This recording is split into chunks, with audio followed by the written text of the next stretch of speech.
Hello, my friend. Today I will tell you another long-forgotten legend. Close your eyes and let the magic transport you to Middle-earth. Our journey begins.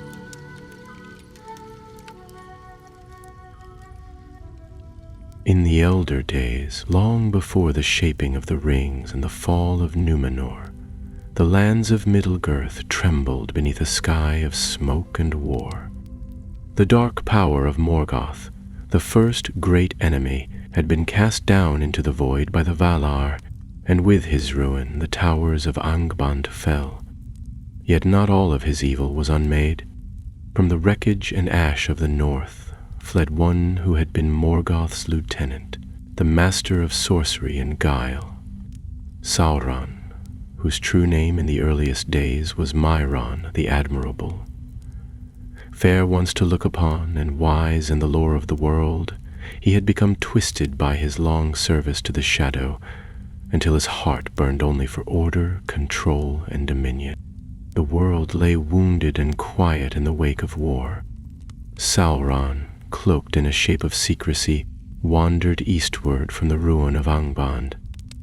The lands he crossed were wild and laced with the bones of forgotten battles, but Sauron did not seek shelter.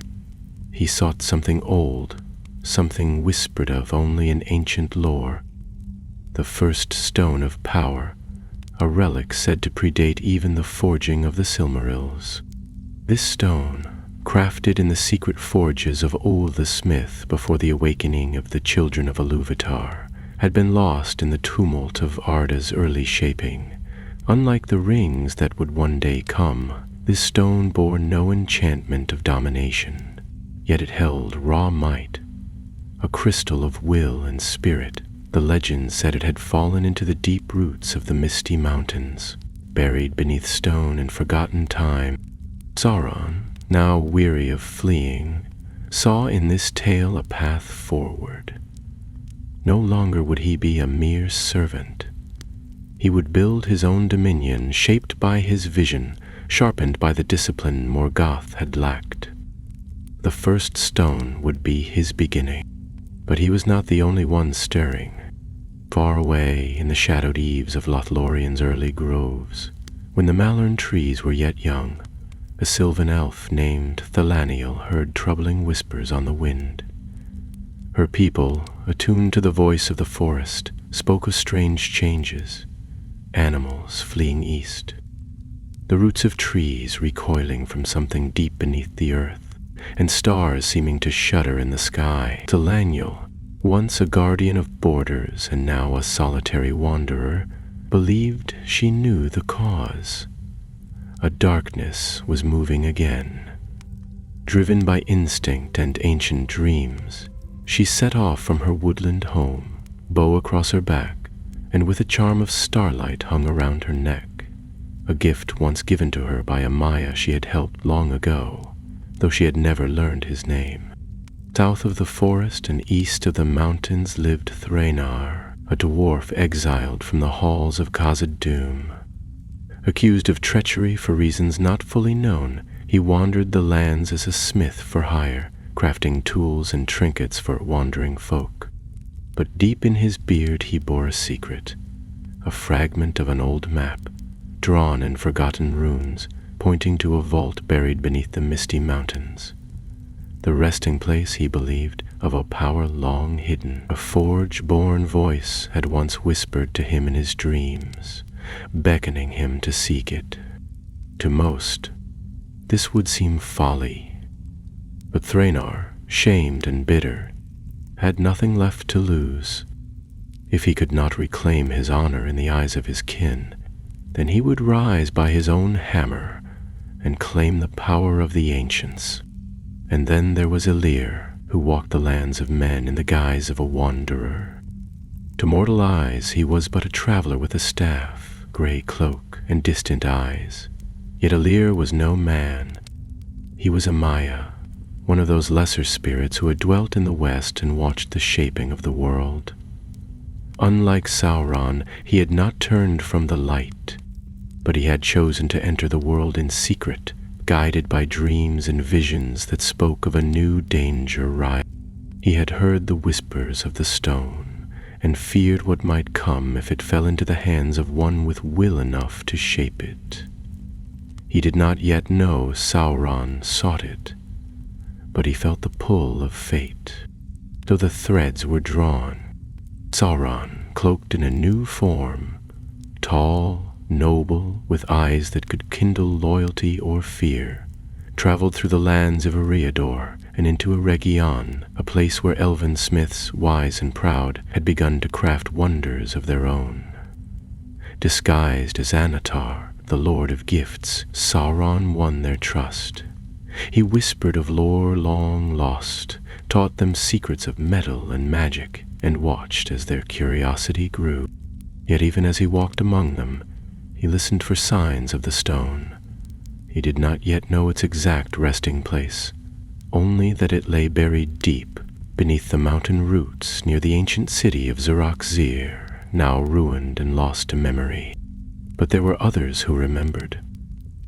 Dwarves told stories in hushed tones, and deep in Khazad-dûm, an old archivist stirred at the mention of Sauron's name.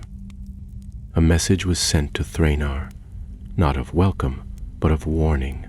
The exile's dream draws near. Ruin. Turn back. He did not.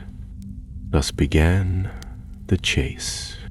From the golden woods of the elves, across the rugged hills of Eriador, and into the shadowed valleys of the misty mountains, the hunters followed whispers and signs, each unaware of the others, yet drawn by a common fate. And as they moved, so too did Sauron, no longer the hunted but the hunter, seeking not just the stone, but a foundation upon which he would raise a power to rival even the Valar.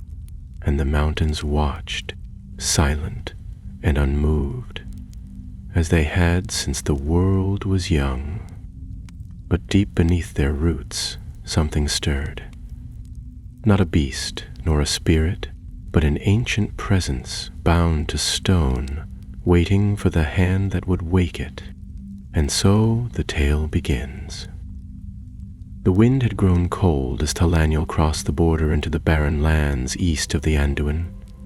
Trees grew sparser here, and their branches were twisted as if shaped by some old pain. She kept to the ridgelines, her boots soft against moss and stone, her bow never far from reach. The stars above watched silently as she passed, and though no birds sang, she felt no fear. She had walked this land before, long ago, when she had traveled with her kin to drive back the darkness that once crept from Dol Guldur. But that was a different time. The shadow she now followed was older, deeper, like the memory of a wound that had never truly healed. By moonlight she examined the parchment she had carried for years, the edges worn and ink-faded. It was not a map, but a song. A sylvan verse that spoke of a stone that knows no master, only purpose and roots that remember fire. The words had puzzled her for decades, until the tremors in the forest and the fleeing of beasts gave them sudden, grim meaning. Her path was clear now. She would find the source. If it was as powerful as she feared, then the elves could not allow it to fall into the hands of the enemy. Not far behind her, across a different trail that snaked through the foothills of the misty mountains, Thranar trudged along a broken dwarf road, with his cloak drawn tight and the haft of his hammer knocking softly against his hip. Snow powdered the stones around him, and the wind carried the distant howls of wolves, but none dared near him. His presence was grim, his eyes fierce, and his gait heavy with purpose. He knew where he was going, or at least he told himself he did. The old map he kept hidden in the lining of his bracer had taken him this far. Marked with strange runes, it spoke of an entrance not carved by dwarves, but by older hands, forgotten builders from the elder days, who had mined too deep and too greedily for wonders lost to the world. His ancestors had sealed it off long ago, but the memory had not died, not entirely. A vault of secrets it had been called, a resting place of something that burned not with flame, but with will. The wind picked up as he crossed a stone arch, half buried in snow, its surface marked with faint curling runes. Thranar paused, brushing away the frost with a gloved hand. It was dwarvish, but older than anything still spoken in Khazad-dûm. The meaning chilled him more than the cold. He who wakes the stone shall bear its burden. That was all. Still, he pressed on. There was no turning back now. In the south, under a sky of heavy clouds, Alir traveled alone through a crumbling valley where the trees no longer grew and only brittle weeds clung to the earth. To the eyes of men, he was a simple wanderer, a staff-bearer with a weathered cloak and hair gone silver from long roads and years. But behind his calm gaze burned a knowing far older than even the eldest kings of men. He could feel the pull, not of the stone itself, but of the shaping forces around it. The world was shifting, subtly, like a wheel beginning to turn after long stillness. He had been sent long ago not to command, but to guide, to guard the fragile balance of the world. And though his name had been forgotten by all but a few, he had not forgotten his purpose. The signs were clear. The stone was waking or being sought, and where such power stirred, Sauron could not be far behind. As he passed a cluster of jagged standing stones, a faint voice echoed on the wind, not spoken aloud, but within the quiet of his mind. He is near, the disguised one, the maker of chains. Alir paused, his hand tightening around his staff. The voice was familiar, an echo from Valinor, long silenced. If Sauron was truly seeking the stone, then there was little time left. Far to the west, beneath the golden trees of Eregion, the elven smiths were hard at work under the guidance of a new friend, a figure of great wisdom and charm, who spoke of the secrets of the world with a warmth that few could resist. He had come not as a warrior, but as a teacher, bearing knowledge they hungered for. He called himself Anatar, the Lord of Gifts. Tall and handsome, with eyes like polished obsidian and a voice smooth as flowing water, Anatar had earned the trust of Celebrimbor and many others. He spoke of balance, of order, and of crafting wonders that would preserve the beauty of the world forever. The elves, who feared change and the long march of time, listened well. But behind those dark eyes lay fire and cunning. Anatar asked many questions, always cloaked in praise. He inquired about the lands to the east, about the roots of the mountains, and about the songs of old that spoke of buried power. He was patient, ever smiling, ever generous. Yet in secret he studied maps, summoned whispers from the spirits of earth and stone, and searched for traces of the artifact that had haunted his mind since the fall of Morgoth. One night, in the deepest hours, he left the halls of Eregion alone, traveling east under moonlight, riding swift and silent. The time for teaching had passed, the time for taking had come. In the days that followed, the three seekers, Thalaniel, Thranar, and Alir, each arrived at the outer edges of a ravine hidden in the mountain range's jagged spine. There, deep beneath stone and mist, lay the remnants of Zirak-Zir, the sunken city. Once a haven of craftsmen and lore masters, it had fallen into ruin long before the Second Age. Now, only broken columns and half-buried doorways marked its existence. None of them knew the others were near. Each believed they walked alone into danger. The entrance was found not by chance, but by instinct. A crack between two blackened stones, almost invisible from the trail. Faint warmth leaked from the gap. a whisper of breath from something ancient beneath. As the wind howled above and the stars turned in the sky, each traveler stepped toward the threshold of the dark, guided not by sight, but by fate. And far below, in the deep halls no light had touched in ages, a pulse echoed once, slow, heavy, waiting. The stone was waking. The mouth of the cavern was jagged and narrow, hidden between leaning slabs of stone that looked as if some ancient hand had hewn them apart. Thelaniel crouched near its entrance just before dawn, her fingers brushing the moss-covered edge of the opening. A faint breath of air passed from within, dry and warm despite the mountain chill, and with it came the unmistakable scent of old earth, not damp and living but burnt, like ashes that had not yet cooled. She stood and adjusted the clasp of her cloak, glancing up toward the pale light of morning stretching across the snowy peaks, then stepped into the gloom without hesitation. Inside, the passage sloped down in a spiral, the stone beneath her feet unnaturally smooth, as if worn not by water or time, but by long-forgotten craft. Though she carried no torch, her elven eyes pierced the dark, reading the shapes of the passage and the faint symbols etched into the walls. The markings were strange, not quite elvish, not quite dwarvish, yet familiar in a way that stirred something old and uneasy in her memory. As she moved deeper, the shadows seemed to press in around her, not in malice, but in anticipation. Elsewhere, along the outer crags of the mountain, Thranar cursed under his breath as he shoved a boulder aside to reveal a half-buried stair leading downward. He wiped the sweat from his brow with the back of his gloved hand and gave the darkened stairwell a long look.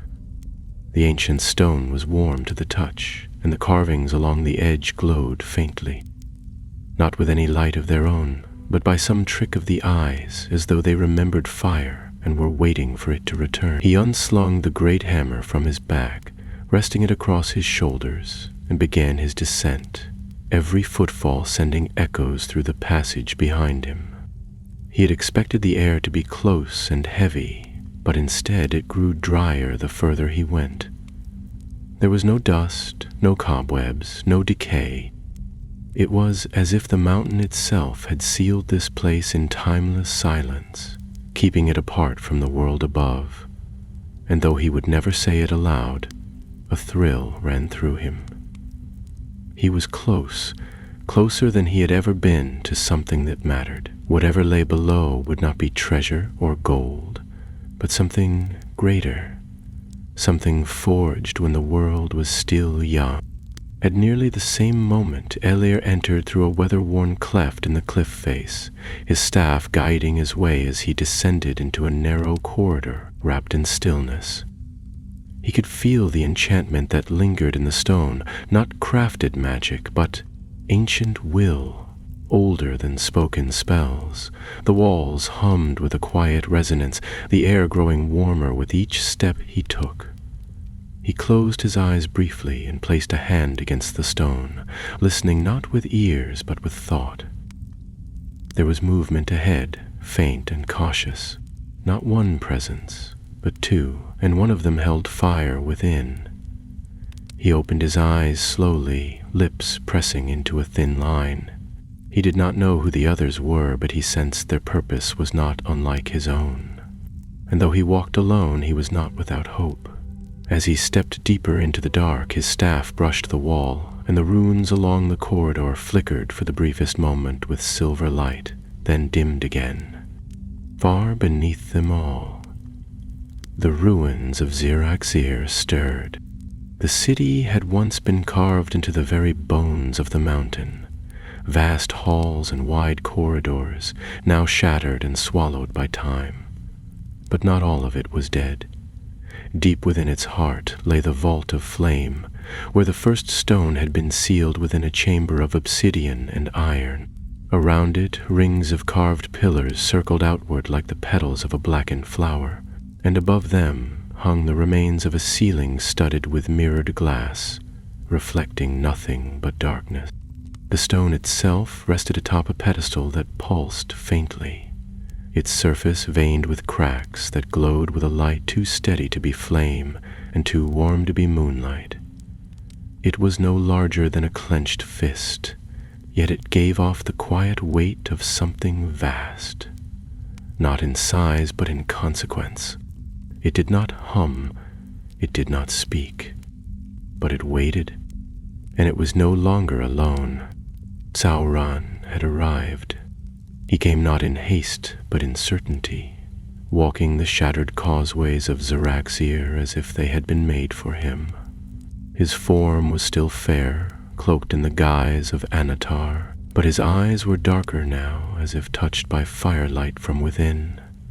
He had cast off his elven companions in the night, speaking some excuse of solitude, and now his thoughts were fixed only on the prize that lay ahead. Every step echoed with intent. He passed a wall where images of ancient smiths were carved into the stone, their faces worn but proud.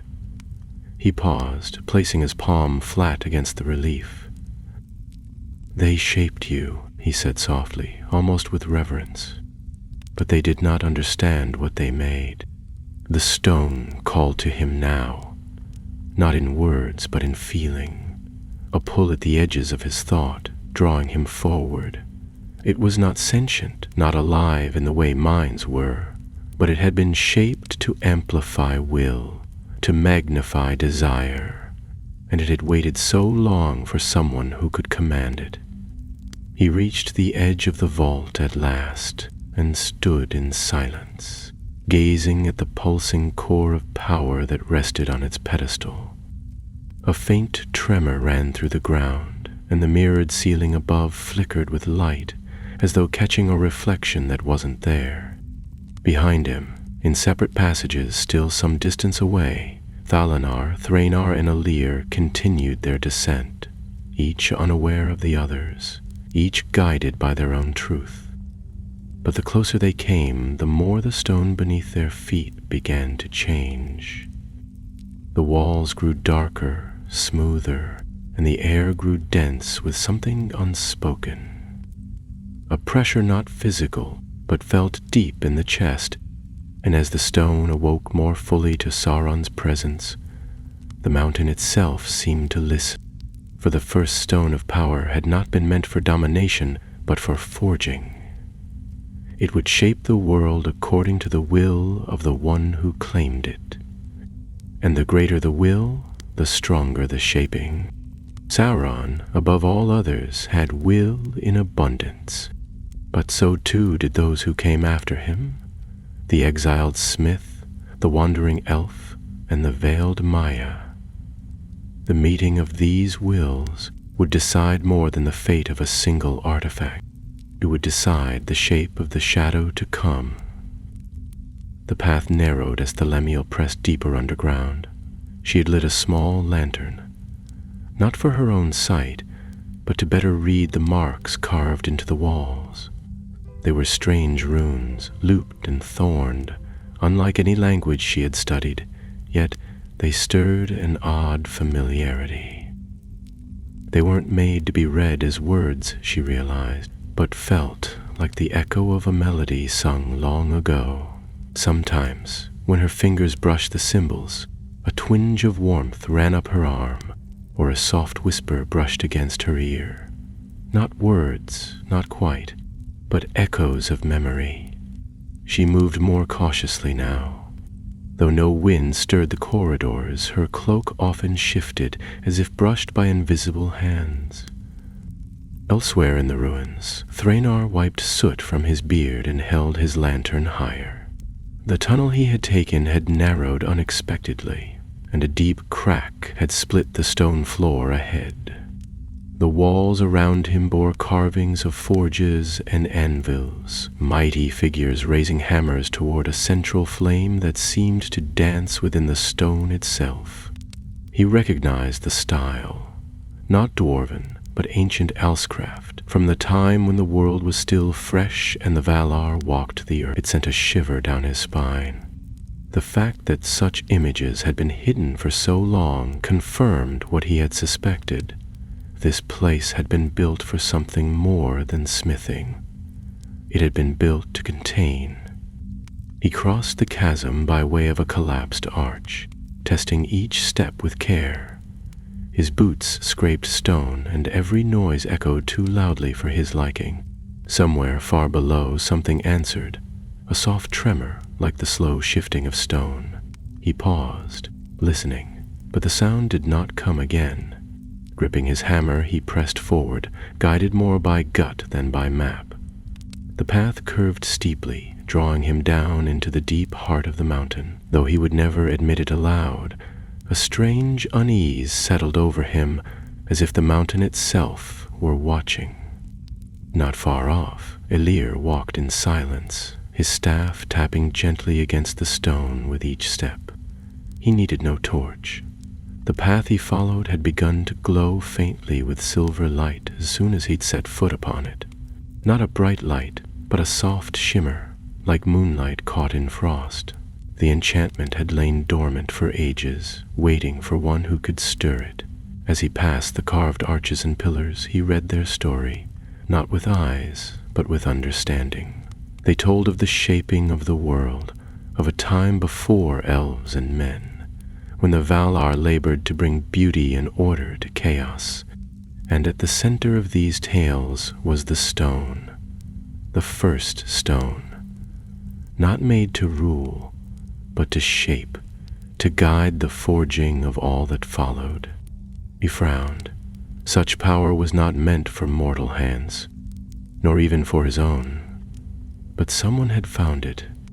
He could feel the shift, like the wind turning on the surface of a still lake. The stone had been touched, not claimed, not yet, but awakened. Sauron stood within the vault, the stone now only an arm's length from him. The pedestal was low, unadorned, made of black iron that had never rusted. The air here was heavy, not with heat, but with something thicker, a presence not hostile, but solemn. He reached out his hand slowly, fingers hovering just above the surface of the stone. It glowed faintly beneath his palm, its light a soft gold that pulsed in rhythm with the beat of his heart. The stone did not resist him. It recognized his will, his hunger, his vision, but it did not submit either. It waited. He did not touch it, not yet. He needed to be sure. In the silence he listened, not with ears, but with mind and spirit. The world above was distant here, muffled by the weight of rock and time. But there were other presences now, faint but drawing closer. 3 of them, not spirits, not wraiths, but living minds, each walking toward him with purpose. He smiled, though there was no warmth in it. "Let them come," he whispered. He turned away from the stone and vanished into the shadows behind the vault, leaving no footprint, no echo. He did not intend to take the stone in haste. It was a seed, and seeds required the right soil, the right moment. Behind the vault, deep corridors twisted like roots, and he passed through them unseen, his thoughts already shaping the next move. If these others meant to claim the stone, then they would have to reveal their hearts, and hearts, he knew, were easily broken. The Laniel reached a wide chamber that opened like a hollowed gem, its walls faceted and smooth, catching her lantern's light in strange ways. At its center was a great door, not dwarven, not elven, but something older, set with a single symbol etched into its surface, a circle around a flame. It had no handle, no hinges, but as she stepped forward, the flame pulsed once, and the stone trembled beneath her feet.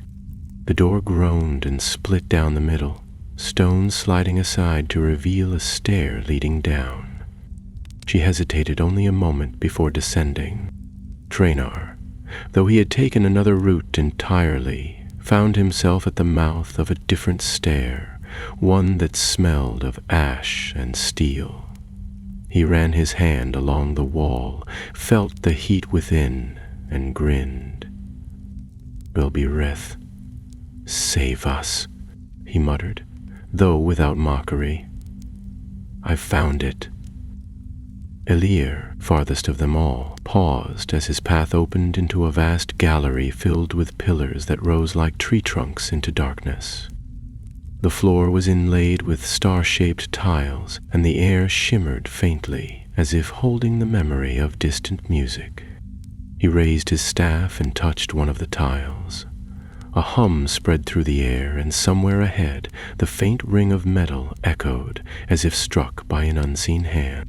Their paths, though different, now drew together, and beneath them all the stone pulsed once more, not louder, not brighter, but deeper. Something in it had changed. It had begun to listen. Thalanael moved cautiously down the stairway, the air growing warmer with every step.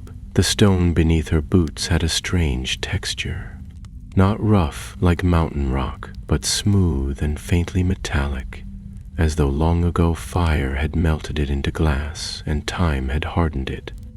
Her lantern cast trembling shadows across the walls, which were engraved with deep ridges shaped like branching roots or river, but they didn't seem to lead anywhere. They twisted and curled and vanished into the stone-like veins under skin. As she descended, the silence pressed in around her, thick and unnatural, yet not entirely lifeless. It was the kind of silence that waits. At the bottom of the stair, the path opened into a long corridor that stretched beyond the edge of her lantern's reach. Thalanael paused, listening. No footsteps echoed, no breath stirred the dust, but something told her she was not the first to pass this way. The floor bore faint scuff marks, and the fine dust along the walls had been disturbed. She crouched low, examining the tracks. One set, booted, heavy, purposeful, had come through recently. Another, more difficult to read, barely disturbed the surface. Someone else had passed here too, but so lightly it seemed they'd left no weight behind at all. She stood, her hand drifting to the hilt of the long knife at her side. She wasn't afraid, not yet, but there was something about this place that made her heart beat faster. It wasn't just the sense of pursuit. It was the feeling that she was being drawn towards something. Not by force, but by gravity, as though the very mountain had bent inward toward a single point and she was being pulled along. Elsewhere, Thranar descended his own path, now lined with narrow columns shaped like hammers. They jutted from the walls at shoulder height, and each bore a name in ruins. Old names, forgotten names, but ones that rang faintly in his blood. The Hall of Fire Rites, his father had once called it, half in jest. He'd spoken of it as a myth, a place built by those who had learned their craft from all himself before the first dwarves ever woke. Draenor had laughed at the tale then. He wasn't laughing now. The further he went, the more sure he became that the stone was near. It was not a sound or a smell, but a kind of pressure, like the pull of a forge bellows just before the coals flared. His pulse matched its rhythm without him trying, and every step seemed to quicken in pace. Still, he kept alert. He was no fool. Power like this would never be left unguarded. He came at last to a great door that had fallen inwards, one half lying cracked upon the floor. Beyond it was a chamber filled with broken machines and twisted metal, once forges, now ruins. Yet in the center of the room stood a staircase spiraling downward, wrapped in metal vines that shimmered faintly in the dim light. He stepped forward, testing each stair before putting his full weight upon it, and descended without a word. Meanwhile, Elir had entered what might once have been a hall of learning or a temple. The ceiling above him had collapsed in parts, and the floor was littered with shards of crystal and mirror. Yet amid the ruins he could see patterns, deliberate ones, in how the pieces had fallen. This place had been built to reflect something, to amplify it.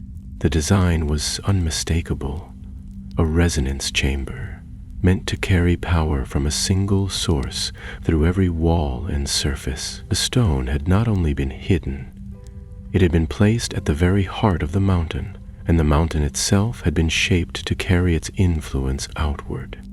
He moved carefully through the broken tiles, his staff raised, listening with more than ears. The hum had grown clearer now, not loud but steady. The stone was not only awake, it was aware. Whether it had a mind or not, it had presence, it had intention. The hall opened into a wide, descending passage, carved with symbols he recognized from the days of his youth in Valinor. Symbols used by the Ainur when shaping the bones of the world. They told a story of binding and crafting, of potential waiting for form. He followed them downward, his pace measured, his heart steady. But even he could feel it now, a shadow ahead, not shaped by darkness, but by desire. Sauron stood in a side chamber overlooking the vault, his gaze fixed on a reflecting wall of dark crystal. In its surface he could see not his own reflection, but the faint outlines of the others drawing near. He watched them silently, noting their paths, measuring their pace. He had not expected them all to arrive at once, yet something in him welcomed it. The stone would test them, weigh them as it had already begun to weigh him. He turned and moved deeper into the corridor, passing between two great statues carved in the likeness of beings long forgotten. Neither man nor elf nor dwarf, but something older, less defined. Their eyes followed him as he passed, though they did not move. He whispered a word, and a hidden panel opened in the stone. Within was a spiral stair, narrow and steep, leading further down than any of the others had gone. At its bottom he found a chamber sealed by a gate of woven mithril and obsidian. It shimmered like starlight, caught in black glass. He raised his hand and pressed his palm to the center. For a moment, nothing happened. Then the gate shivered and unfolded like a spider web melting in rain. Beyond it lay a smaller vault, circular and silent, with a single plinth at its center. Empty. He frowned. This was where the stone had been made, not forged in heat, but shaped in thought and fire alike. The mark of Olay was still fresh in the air, though this place had not seen a living soul in millennia. He stepped into the chamber and knelt beside the plinth. There, etched along its edge in perfect Elvish, were the words, "Not to bind, not to break, to shape alone." He stood slowly, a thoughtful look in his eyes. He had not come to bind the world, he had come to shape it. And if the others came with minds full of fear or greed, they would fail the stone's test. The time was close. The seekers were drawing near the vault. The paths that had long diverged now wound toward a single chamber. And deep within the mountain, where no light reached, the stone pulsed again. It had made its choice, but it had not revealed it yet. The corridors beneath the mountain had begun to change. The stone was no longer rough-hewn or aged with time, but smooth and dark, as though it had been freshly carved by hands that had long since vanished from the world. Tilaniel descended into a great hall supported by towering pillars shaped like the trunks of trees, though no bark had ever grown on them. The light from her lantern flickered over the surfaces, revealing carvings of creatures she did not recognize. Great beasts with wings of smoke and claws of silver, eyes like suns. She passed between them in silence, her heart beating steadily. She was close now. The pressure in the air had deepened, thick like water, as though each breath drew her nearer to something vast and watching. She reached a set of doors at the far end, tall and narrow, shaped to a point like a blade. They were closed but not sealed, and she touched them lightly. They responded with a deep, slow creak, revealing a narrow stair that curved downward into blackness. Without hesitation, she stepped through, her cloak trailing behind her like a shadow. Thranar, farther along his own path, reached the base of the spiral stair he'd discovered. The air here smelled of iron and fire, and the glow from his lantern danced along the walls, casting strange shapes across the metal vines that wrapped the corridor like living things. He moved with care, one hand on the haft of his hammer, the other guiding the light.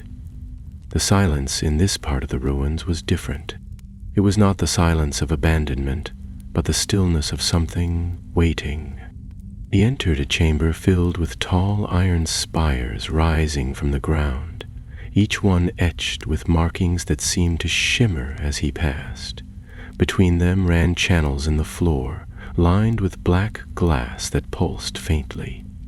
The entire room thrummed with low energy, like the echo of distant thunder trapped beneath the earth.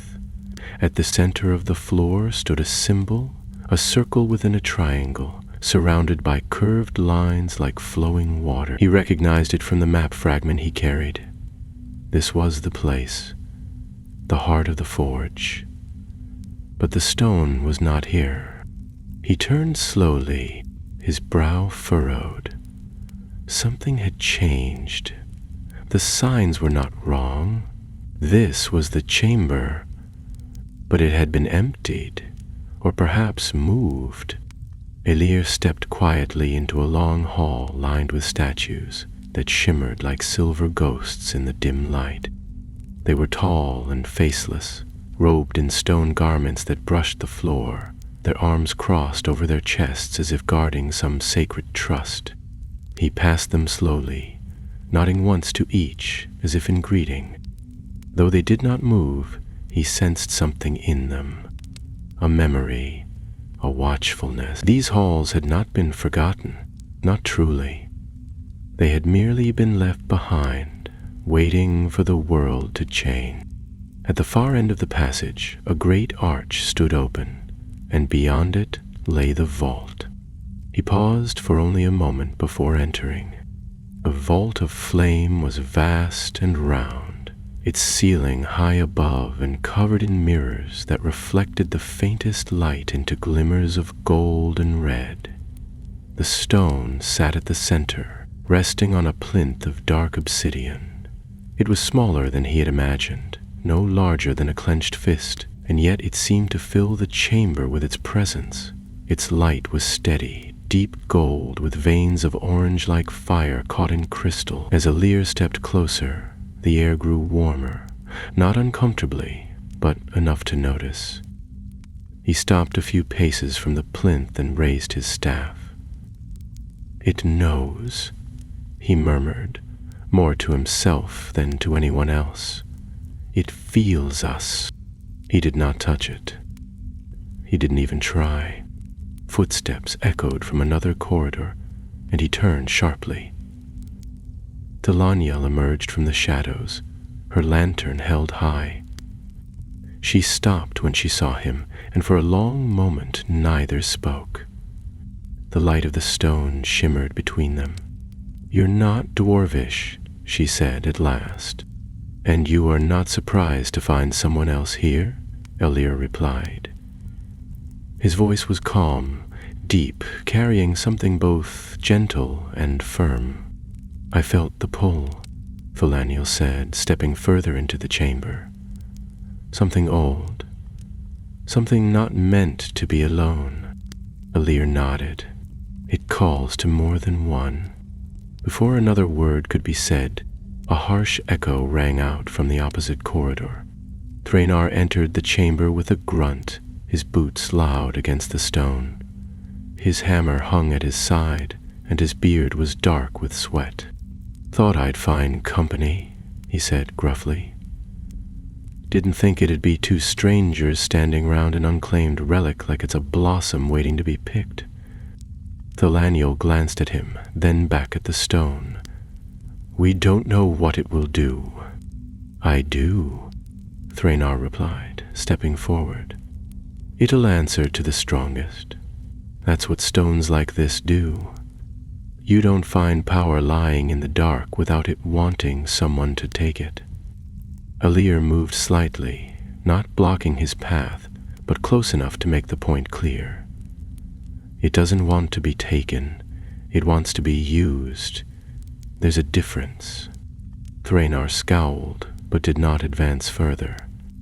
Who are you to decide? Before Alir could answer, a soft voice spoke from the darkness beyond the vault's edge. None of you are here by chance. The shadows shifted, and Sauron stepped into the light. He looked nothing like the fallen Maya of fire and horror from later tales. He was still fair to the eye, tall and strong, with dark hair and a calm, regal bearing. His robe shimmered like woven silver, and his eyes burned not with flame but with certainty. I am Anatar, he said smoothly, spreading his hands. A teacher, a guide, and I have come to help you understand what you've found. All three turned toward him, each tense in a different way. Thalaniel's hand drifted toward her blade. Thranar tightened his grip on his hammer. Alir said nothing, but his gaze narrowed. Sauron stepped closer to the plinth, his voice low and measured. The stone is not a weapon, not truly. It was made to shape, to take the will of its bearer and make it real. Mountains can be moved, spirits calmed, worlds mended, but only if the one who uses it is strong enough to shape without breaking. The Lanyard watched him warily. And you believe you're strong enough? I know I am, Sauron replied, but I did not come to steal it, not yet. I came to see who else the stone would call, and it has called all of you. He turned to face them, his eyes glittering. So I ask, which of us will be the one to carry it?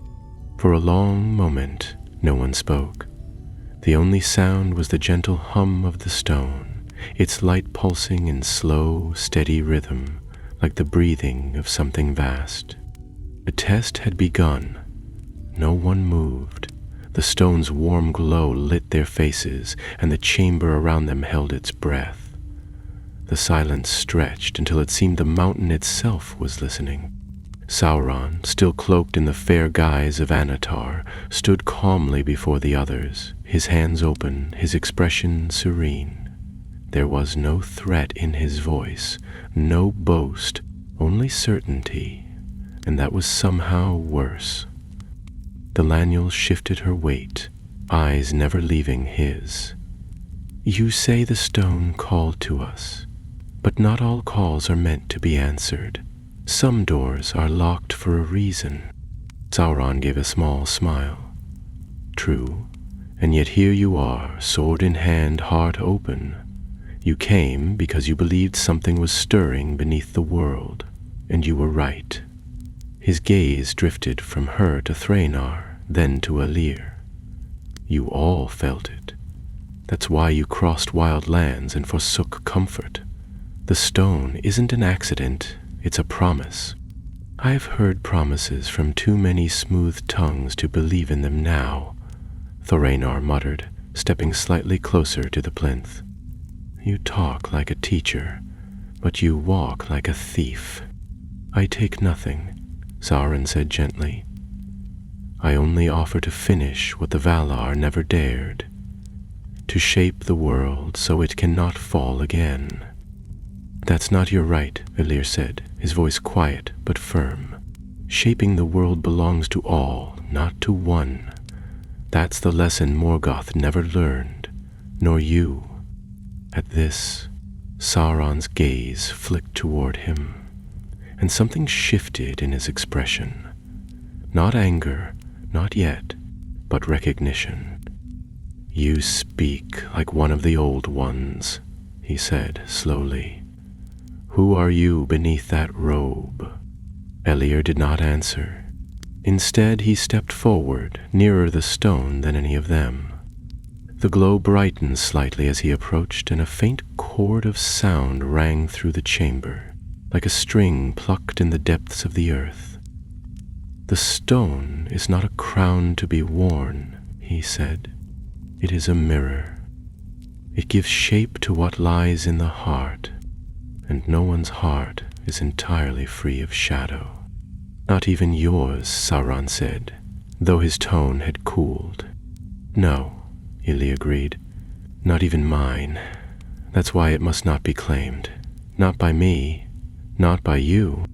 Draenor gave a low growl and pointed to the stone with the head of his hammer. "And what then? We just leave it here? Let it sit for another age until someone worse comes along? It's not just a mirror. It's a tool. Tools were made to be used. It could mend much that was broken," Thilangiel said softly, more to herself than to the others. Her eyes were fixed on the stone now, the reflection of its light dancing in her pupils. Forests burned, families lost, time unwound. She took a breath and shook her head, as if trying to clear the thought. "But not without cost. That's what none of you seem to grasp," said Sauron, stepping closer to the plinth, though he did not yet touch it. "Everything costs. The only question is who pays it, and for what gain. You say no one should use it. I say it's already using us. It's awake now. It knows we're here. It's not going back to sleep." Elir turned to the others. "He's not wrong. The stone's been disturbed. If left unguarded, it will draw others. Greed, ambition, sorrow, all those things feed it. If we can't unmake it, we must seal it. Together." But even as he spoke, Draenor stepped closer, his eyes locked on the stone. "Or we choose someone to bear it. Someone who isn't swayed by dreams or visions. Someone strong. I came all this way because I believed I could carry it, and I still do." The Lanyard raised a hand. "Stop! Don't touch it." "I won't," he snapped, but his fingers twitched on the haft of his hammer. "But you all speak like you know what it will do. You don't. None of us do." Sauron turned to him then, eyes glinting. "But I do. I've seen what lies ahead. 1,000 years of peace if we dare shape it. This world is full of cracks. Let me seal them." "You want peace through control," Elir said, stepping between him and the stone. "And that is not peace. It's silence, forced and hollow." "And what would you prefer?" Sauron asked. "More chaos? More war? This is the answer, and you know it." The stone pulsed again, brighter now, the glow filling the chamber in waves. The floor beneath them trembled gently, not enough to knock them down, but enough to still their voices. They all stared at the stone now, transfixed. The glow wasn't just light, it was feeling, memory, longing. In its warmth was the echo of every wish they'd ever held close, every hope left unmet. The air thickened, the chamber grew warmer. The stone was no longer waiting, it was inviting. Elir stepped back, breath slow and controlled. "It's testing us." The Lanyard nodded. "And we're failing." Sorin's hand moved, hovering above the stone. The glow intensified, golden fire curling up his wrist like a bracelet of living light. His expression remained calm, but sweat had begun to bead on his brow. The light flickered, and for a heartbeat, the chamber was filled with images, not seen with eyes, but known with sudden clarity. Great cities rising, forests reborn, towers of white marble shining under a golden sun, but also chains, iron gates, voices silenced beneath banners of flame. Visions mingled, futures blurred. Then the light faded and the stone dimmed, retreating back into its slow, steady pulse. No one spoke. Sauron stepped back, shaking his hand once as if the stone had burned him. His calm had cracked only slightly, but enough. He said nothing. Thurnar looked to Thalinel. "What now?" "We choose," she said, "not who claims it, but what becomes of it. Together." "And if we cannot agree?" Sauron asked. Alir looked toward the stone, then to the others. "Then it will choose for us." And far beneath the mountain, deeper than the stone and older than the flame, something stirred in answer. The chamber grew colder, though the stone's glow remained steady and warm. It was not the chill of wind or night, but something older, a memory of stillness from when the world was dark and waiting to be made. The four figures stood in uneasy silence, each one caught between thought and instinct. Above them, the mirrored ceiling reflected their forms in flickering gold, as if the mountain itself were watching and recording this moment. Thilaniel glanced from Alir to Thranar, and then to Sauron, whose composure had begun to crack. It wasn't fear in his eyes, not exactly, but a wariness, a rare flicker of uncertainty. She stepped forward, careful not to approach the stone too closely. "This isn't about who is strongest," she said. "It's about what the stone sees when it looks at us." Grenar grunted. "Stones don't see. They respond. You pour something into them, they give it shape." "Not this one," Alir said quietly. "This one was never made to serve. It was made to balance, to carry the will of a maker without becoming a weapon. That's why it was hidden. The ones who shaped it feared what it could become." Sauron's voice was low but firm. "And now that fear has kept the world broken for an age. The Silmarils were hoarded, the rings were flawed. This is the last true artifact, and you would bury it again because you fear someone might misuse it?" "I don't fear someone might," Alir replied, facing him directly. "I fear someone already has." The words struck deeper than the tone suggested. Sauron's jaw tightened, but he said nothing. Instead, he walked slowly around the edge of the chamber, not toward the stone, but along the mirrored wall. His reflection followed him, but it shimmered slightly, out of step, just a heartbeat slower, a breath too late. He noticed it, paused, and touched the glass.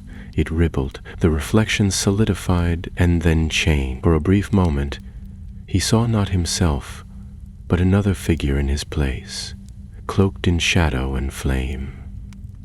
He blinked, and the image was gone. He turned back to the others, eyes dark. "It's not going to let us leave, is it?" Alir's expression was unreadable. "No, not until something is decided." The stone pulsed again. This time, the light rolled outward in a wave, gentle but unavoidable. Each of them staggered slightly as it passed over them. Then the world shifted. The vault remained, but it was no longer solid. It had changed. Or rather, their senses had. The stone walls grew hazy, the ceiling distant, as if they now stood inside the heart of the stone itself. Shapes flickered at the edge of sight. Figures, memories, possibilities. The light changed color with every breath. Golden, blue, green, red. Not fading, but cycling, like a heartbeat with many chambers. The Lanyard gasped softly. She saw her forest, not as it was, but as it had been, bright, full of laughter and song, untouched by shadow.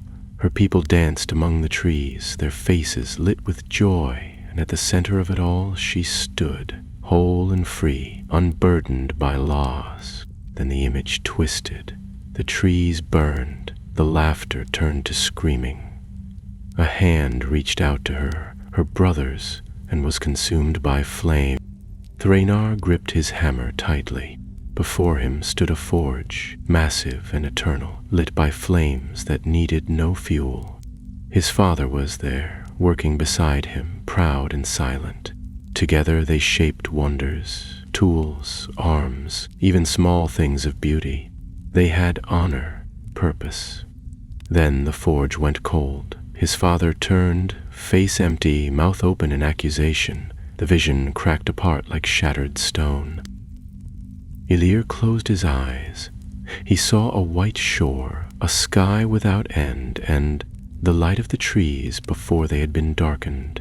The music of the Ainur surrounded him, notes woven in harmony, but behind it a discordant melody grew louder, one he had not noticed before, or perhaps one he had long tried to ignore.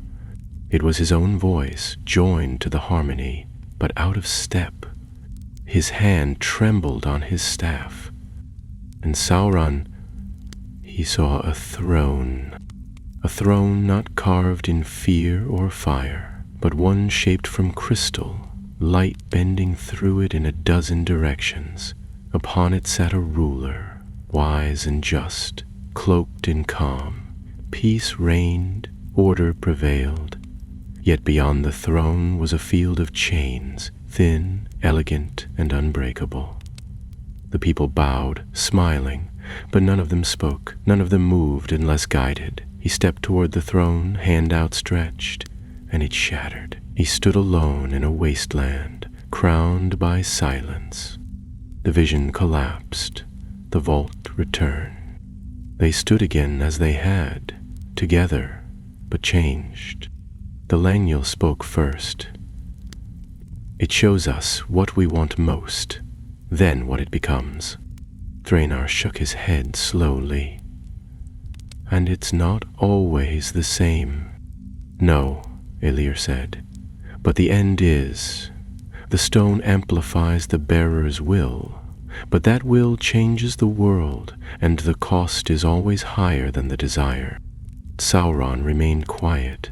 His gaze had turned inward, the faintest trace of doubt in his eyes. But when he looked up, it was gone. You see failure, I see warning. All tools can be misused. That doesn't mean we leave them buried. Galadriel looked toward the stone. Then what would you do? Take it and build your throne again? Shape the world to your liking, even if it breaks? Sauron's voice remained level. No. I would shape it so it stops breaking. Thranar stepped forward now, his tone careful. And what if you're the one who cracks first? This stone doesn't obey, it reflects. You're not a god, Sauron. You're just louder than most. The light dimmed again, retreating to its slow pulse. The test, if it had been one, had passed, but the stone remained, waiting. Ilir turned to them.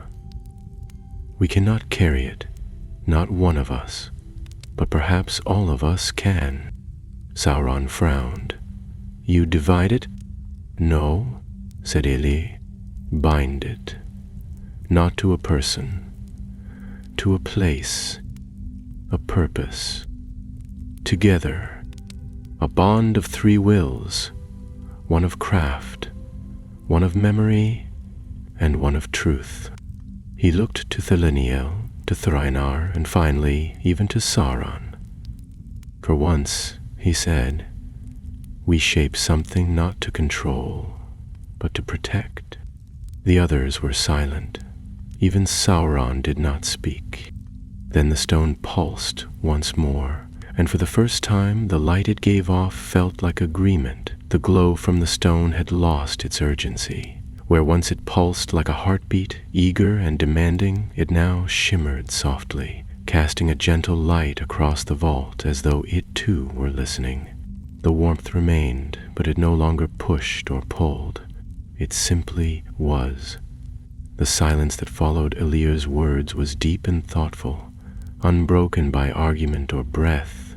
Even Sauron stood still, his eyes dark with something close to reflection. The Laniel's gaze lingered on the stone. "If we bind it," she said carefully, "to a place and not a person, what becomes of it? Power like this doesn't just sleep. It waits." "That's why we choose what it waits for," Elir replied. "We seal it not in fear, but with purpose. A lock, yes, but with a key that's not a person or a bloodline or a crown. A key of meaning." Raynar scratched his beard, clearly wrestling with the idea. "And if someone comes digging again, another fool or tyrant, someone who doesn't care about purpose or keys, then we leave behind more than stone," Elir said. "We leave warning, history, and protection, wards that only answer to harmony, not force." Sauron's voice was quiet but clear.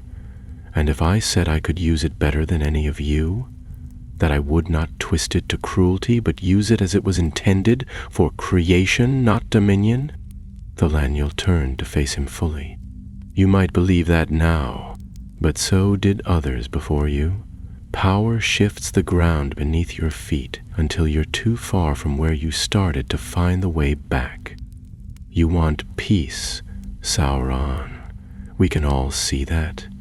But peace built on will alone is brittle. It cracks." His jaw tightened, but he did not argue. Instead, he walked a slow circle around the plinth, his fingers trailing along the air just above the stone's surface. "You would ask me to abandon it," he said, "to bury the one tool that could reshape the world." "We don't ask," Elir said softly. "We offer something better, a safeguard, a legacy built not on dominance, but trust." Sauron stopped moving. For a long moment he looked at the stone, the light playing in his eyes. Then, with a sigh so faint it barely stirred the air, he stepped back. Thranar gave a short nod. "Then let's do it, before one of us changes his mind." The chamber itself seemed to lean in as the four took their places. Elir stood before the plinth, staff in hand, eyes closed as he began to speak words not heard in Middle-earth since its shaping. They were not Elvish or Dwarvish or any tongue known to mortals, but the old language, the language of the world's making, woven in sound and thought. As he chanted, the air around them thickened, not with weight, but with presence, like something vast and unseen had entered the vault. The Laniel moved next. Raising the starlight charm from around her neck, she placed it gently on the edge of the pedestal, and at once the light of the stone flared bright, catching on the charm and refracting outward in a halo. Her memories flowed with it. Her forest, her kin, her songs. It was not a gift of magic, but of memory, of rootedness, of place. Then Thranar stepped forward. From his belt he drew a shard of blackened iron, marked with ancient dwarf runes, a remnant of his exile, once a burden now repurposed. He placed it beside the charm. "By craft and flame," he muttered, "may this stone bind to more than ambition." The stone pulsed once, acknowledging the offering. Sauron remained still, watching them. The others turned to him, waiting, but he said nothing. His hands were clenched at his sides, and for a moment it seemed he might walk away. But then he stepped forward and removed from his finger a silver ring. Plain, without gem or sigil, yet heavy with thought, he placed it last opposite the others. "This is no surrender," he said. "It is a delay." "We don't need your surrender," Talaniel said. "Only your choice." He gave a faint, unreadable smile, then stepped back. Elir raised his staff and spoke the final word, a note of binding, not of command, that echoed through the vault like a bell. The mirrored ceiling shone bright, reflecting not light, but truth. 4 figures, different and divided, bound in a single act of shaping. The stone responded. Its light rose, curling upward in a slow spiral, encasing the offerings in a sphere of golden flame. The plinth trembled. The very mountain groaned. And then, with a rush of wind that tore through every corridor and hall, the vault sealed itself. Where the stone had rested, there was now only a smooth dome of crystal, veined with silver and fire, cool to the touch. The light was gone, but the presence remained, calm, balanced, dormant. The Laniel let out a breath she hadn't known she'd been holding. "It's done, for now," said Elir, lowering his staff. Sauron turned away without a word, his cloak swirling behind him. He did not look back. Thranar knelt briefly beside the sealed plinth, hand resting on the crystal. "May we never need to come back." None of them knew if the stone would sleep forever, but they had bound it not with power or pride, but with something the stone itself had not expected. They had bound it with choice. They left the vault together, though no words passed between them at first. The silence was no longer heavy nor filled with tension, but something else, the kind of stillness that comes after the end of a storm. Their footsteps echoed faintly in the long corridors as they retraced their paths, each guided now not by the stone's call, but by memory and the thought of the surface waiting far above. The mountain no longer pressed in around them. It had accepted their presence, or perhaps simply withdrawn, like a great beast returning to slumber. The corridors they passed through no longer seemed so vast or unknowable. The old symbols etched in the walls shimmered faintly in the light of Elir's staff, but they no longer whispered. The mirrored crystals they passed were still, showing only their reflections, and even those seemed quieter, smaller, as if the mountain was no longer interested in what they would do next. The Laniel walked at the front, her eyes fixed ahead but her thoughts wandering. She had never imagined her journey would lead to such a place, or that she would leave it not with a blade drawn or a foe defeated, but with a decision shared. Her fingers brushed the edge of her cloak, where the charm of starlight had hung before she had given it to the stone. Without it, she felt lighter, not weaker, not exposed, but freer, as though something that had held her to the past had been gently released. Behind her, Thranar strode in silence, his hammer resting against his back. His eyes were set, his jaw firm, but his steps no longer bore the tension of a man chasing after something lost. He had come seeking vindication, proof that he could wield power greater than his name or his exile. But what he had found had been a forge of a different kind, one that shaped not metal, but meaning. He had offered a piece of his burden to the stone, and it had not rejected him, and that was enough. Elir brought up the rear, his staff tapping softly against the stone with each step. His face was unreadable, but his thoughts were calm. He had feared what they might awaken, feared what Sauron might become, or what the stone might unleash if provoked. But for now, the balance had been kept. The great flame had not been quenched, only banked, and the world had been spared another fire. For how long, he could not say. Sauron said nothing as they climbed, though once he stopped and turned his head slightly, as though hearing something none of the others could. His gaze lingered on a stretch of wall, blank and smooth, and for a moment it seemed as though he might speak. But then he turned and continued, his steps measured and swift, never looking back. They emerged at last from the shadow of the mountain, just as dusk fell across the peaks.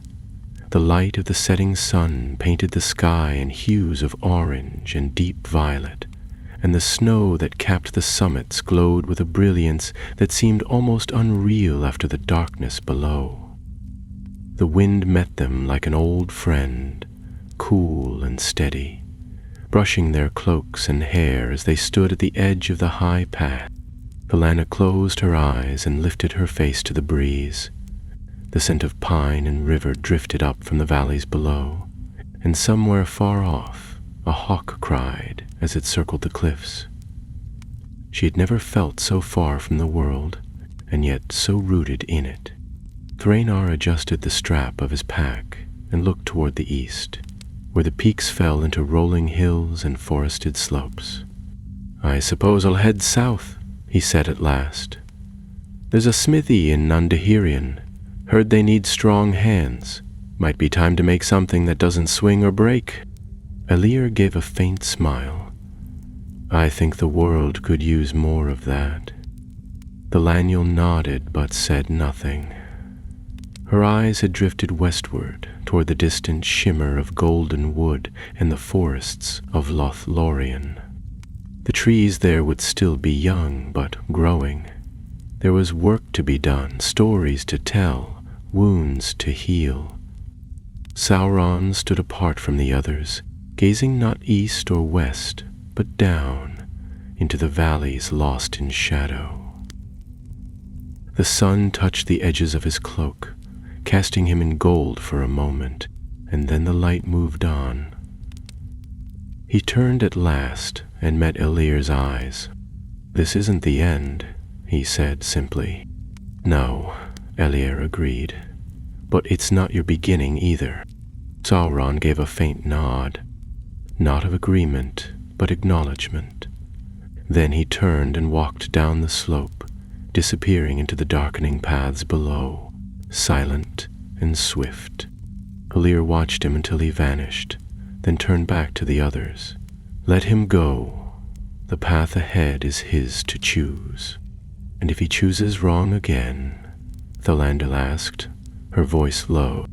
"Then others will rise to meet him," Elir replied, "as they always have."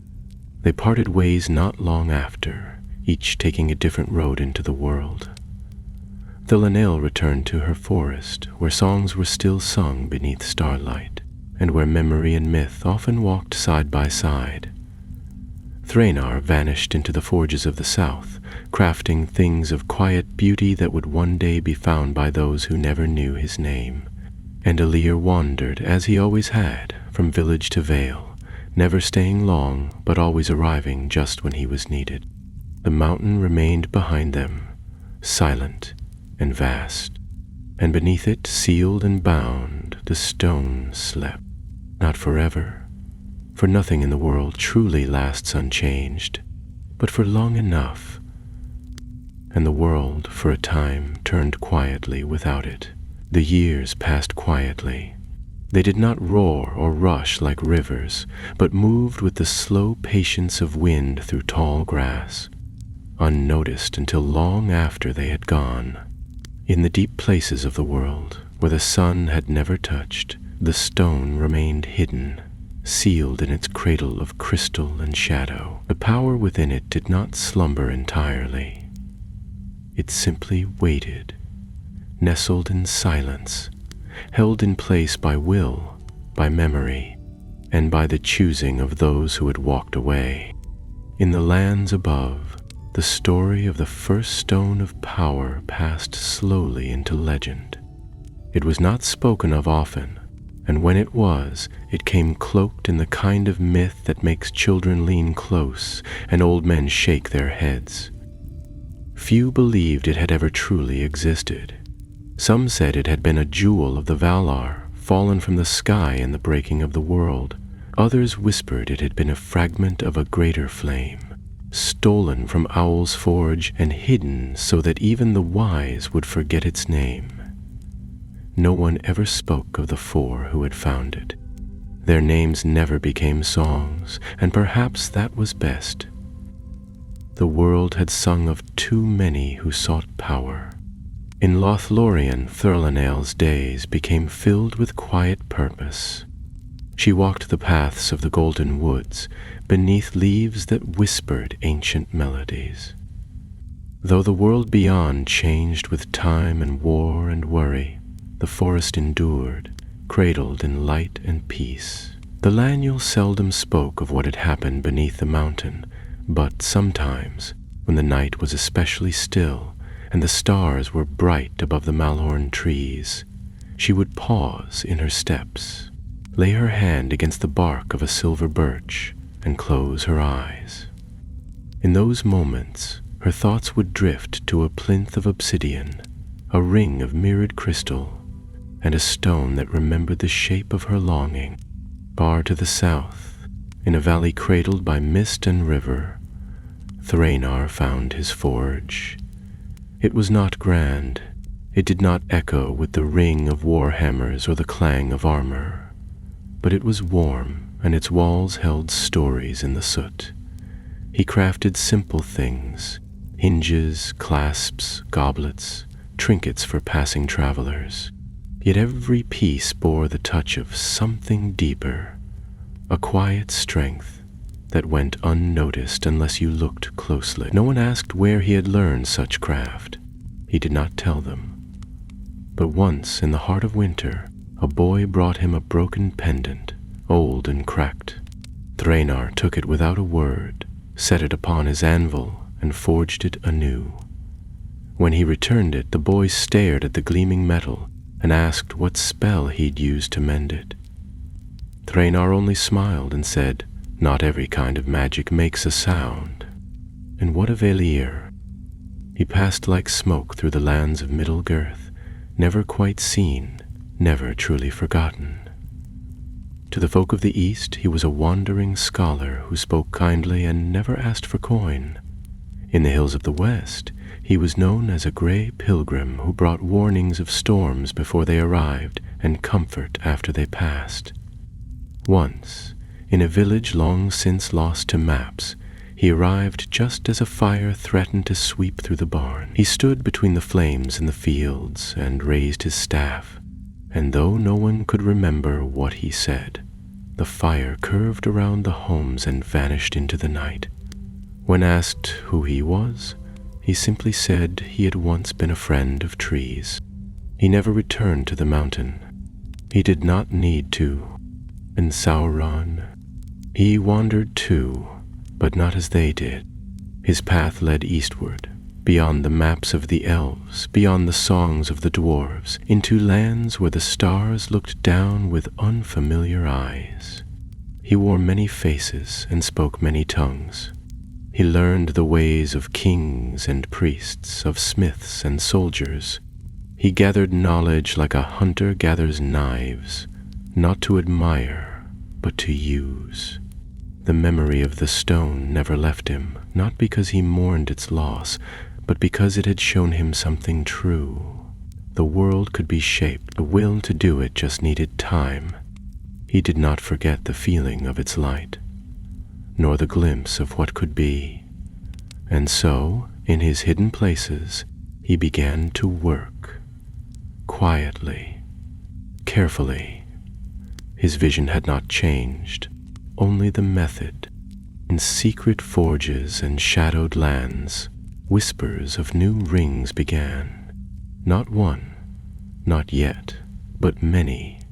Small at first.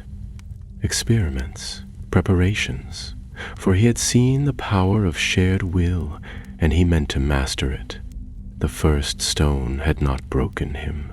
It had taught him. But the stone itself remained untouched.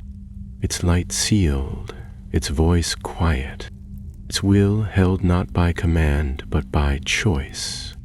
And in that choice lay the seed of something the world had rarely known. Not a weapon, not a prize, not a throne, but a promise. Promise that the shaping of the world did not belong to one, belonged to all. There came a spring in the Second Age, when the stars shone brighter than usual, and the winds that blew from the west carried scents of salt and blossom far inland, stirring memories even in the most stubborn stone. In the high valleys of the misty mountains, where snow still clung to the peaks and the rivers ran fast with meltwater, the vault beneath the mountain remained undisturbed. Moss grew over the cracks in the hidden stair. Birds nested beneath the crooked eaves of old stone outcroppings, and the seals that bound the first stone of power pulsed gently in the dark, unseen by any living eye. It was in that season that a young traveler named Calin came wandering north. He was of no great heritage and carried no sword of note. His boots were worn and his cloak patched at the shoulder, yet his eyes were wide with wonder, and his heart was full of stories he half believed. Tales of ancient relics and sleeping kings, of dragons buried in gold and stones that remembered songs. He had heard of the vault not through maps or scrolls, but from a simple dream. A mountain humming with fire, a voice calling without words, and light. Golden light, burning through the dark like sunrise over snow. He told no one, not even the old woman who had given him bread near the edge of the woodlands, nor the herdsman who had warned him to turn back. Dreams, he thought, were not to be explained. They were to be followed. It took him many days to find the path. The trail was nearly gone, overgrown with brambles and half swallowed by shifting stones. But he was young, and hope made him tireless. He climbed, he stumbled, he sang to keep the cold away. When the mountain finally opened before him, a cleft no wider than a cart and twice as tall, he knew it not by sight, but by a feeling in his chest, as if the very ground beneath his feet was holding its breath. The way inside was steep and narrow. He lit no torch. He did not need one. The deeper he went, the more he felt it. Not fear, not excitement, but something quieter, reverence. The mountain no longer seemed cold or uncaring. It was watching him, guiding him.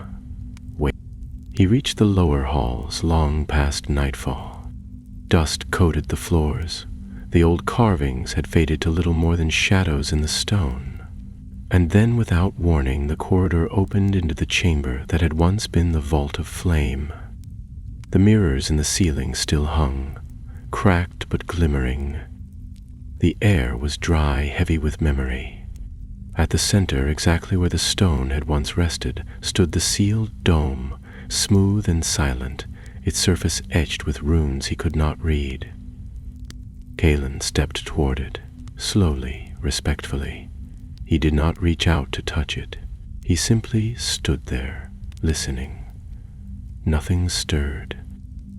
Yet something in the chamber began to change. The light in the dome's veins brightened, faint but certain, like embers being stirred in the heart of an ancient fire. Not enough to shine, not enough to blind, but enough to be seen. And then it stopped. Calin stood there a while longer, not daring to speak. At last he turned and began the long climb back to the surface. He said no words aloud. He made no claim. He did not even know if what he had seen was real. But something in him was different. Not grand, not sudden, just steadier. He returned to the world below and wandered again, telling no one of the chamber he had found. He spoke instead of songs and stars, of forgotten trails and mountains that hummed in their sleep. Sometimes he sat by the fire and told children tales of a stone that dreamed, a stone that listened, and how the greatest power it ever held was the choice not to be used. The tale spread, of course, as tales always do. In time, it changed. The names were lost, the place was forgotten, but the heart of it remained. And far beneath the earth, the first stone of power slept once more, not as a secret, not as a weapon, but as a memory of what was given and what was not taken. A memory of a choice made not by one, but by many. A memory of the time when, for a brief moment, will and wisdom walked side by side, and in that sleep there was peace